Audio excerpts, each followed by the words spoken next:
हो।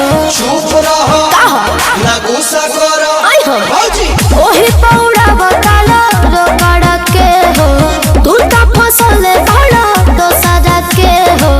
ओ बाबू लागे लुखाटा वकीली हो बनाओ रे बनाओ। हम चाय हई तू चीनी हऊ हमरा घरवा के तू ही